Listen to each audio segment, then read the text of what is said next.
what makes one an exceptional presenter? Is it flashy visuals? Is it the tone of voice? Is it the actual message or content? Or does it have something to do with body language, our gestures, and our stance? Today, we want to talk to you about this latter point. How do we use our body effectively to communicate our message? Because we have so many great ideas here, but if they remain in our head, don't actually link up with the audience, our message will not have arrived. Our message will not have resonated with the audience.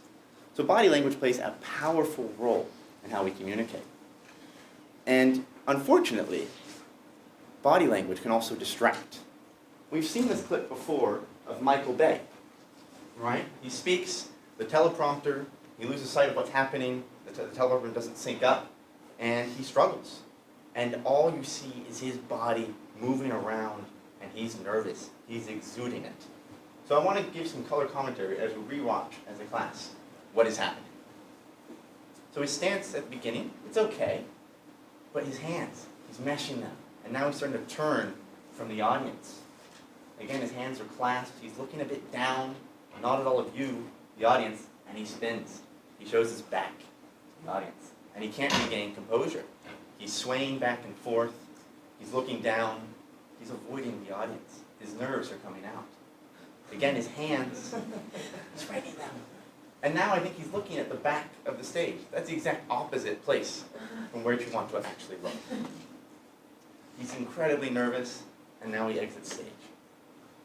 We all want to avoid our own Michael Bay moments when we communicate.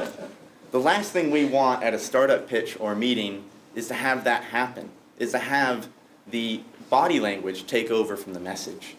If we lose sight of what our body is doing, all people can pay attention to is the body itself, right? It'll take over.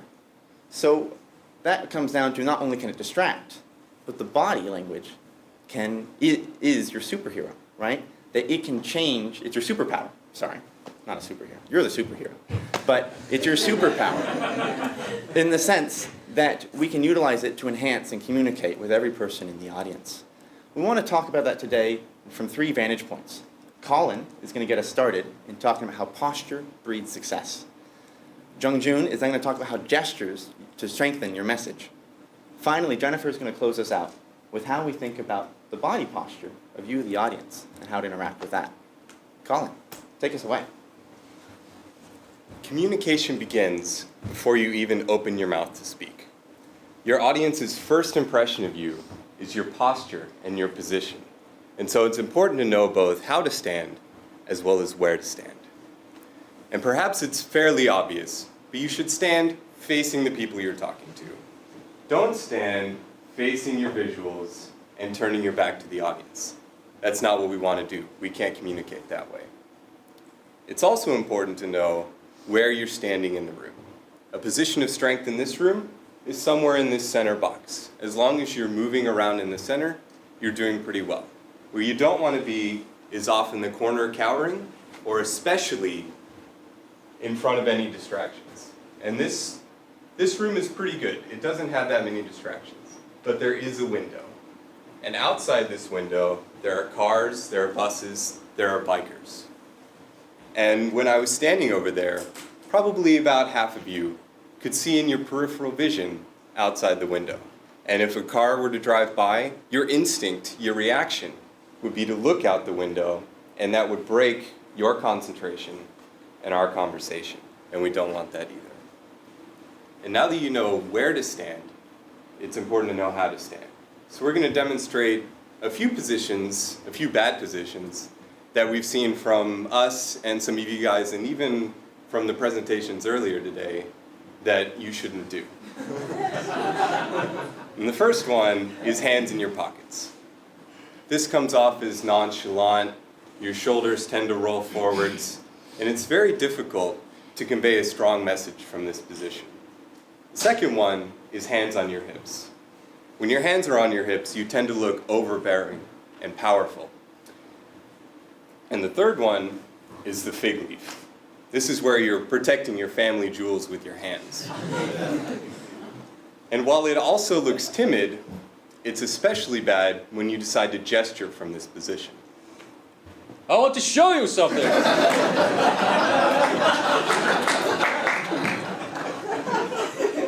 You look like you're flashing the audience, and that's not a good thing. So how should you stand? And if I could actually get all of you to stand, I'll lead you through a short demonstration on how to find your base posture. So once you've stood, be mindful of the people next to you and place your feet hip-width apart.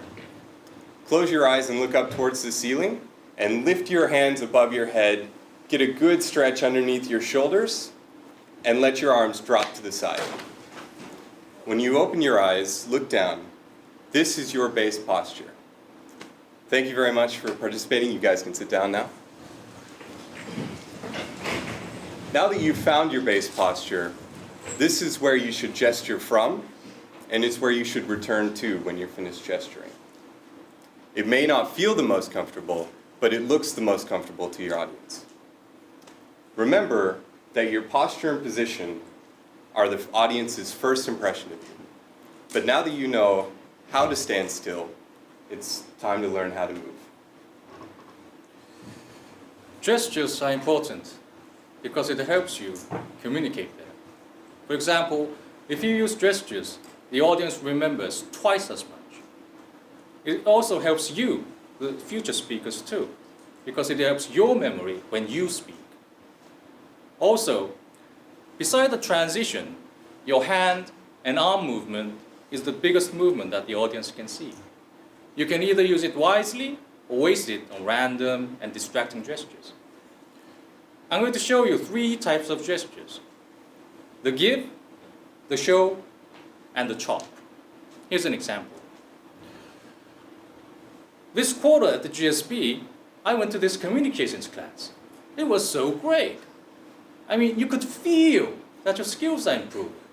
I think this was the best class I've ever taken. Let's rewind and see what happened. The give. This quarter at the GSB, I went to this communications class. So this gesture is used to give the audience the facts or the options. Remember to have your palms up, not down. We'll get to that in a minute. The show. I mean, you could feel that your skills are improving. This kind of gesture has the largest variety, and your imagination is the limit. Just remember that the gesture and the message has to match. For example, you can't say, "Profits are rising," with a gesture like this. So, congruency and creativity. The chop. I think this was the best class I've ever taken. So, this gesture is used to deliver strong opinion. You can either use it one hand, or you can use both hands. You can use both hands and do a larger chop, which will deliver a stronger message. So, next time when you do gestures, think about these 3 types and plan ahead. 3 types is the give, the show, and the chop. Ha! I bet everyone in the room is going to remember this. Gestures work. That's the message. Another subject is about having your palms up. So, I'll give you an example. People on the right, please rise and move to the left. I'll do it slightly different this time.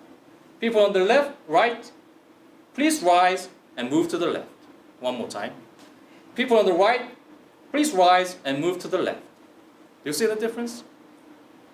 Which one do you think would make more people move? The first one, yes. According to the study, if you have your palms up, 84% of the audience complies. If you have your palms down, 52%. If you have your fingers, 28%. Never use your fingers at your audience. It looks just arrogant, and only politicians use that. Clinton used it. "I did not have sexual relations with that woman." It looks bad back then, looks bad now. So never use it. And last but not least, avoid the T-Rex gestures. For example, people on the right, please rise and move to the left.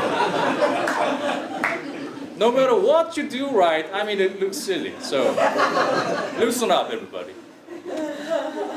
Always remember that gestures are there for you and the audience to make a deeper connection.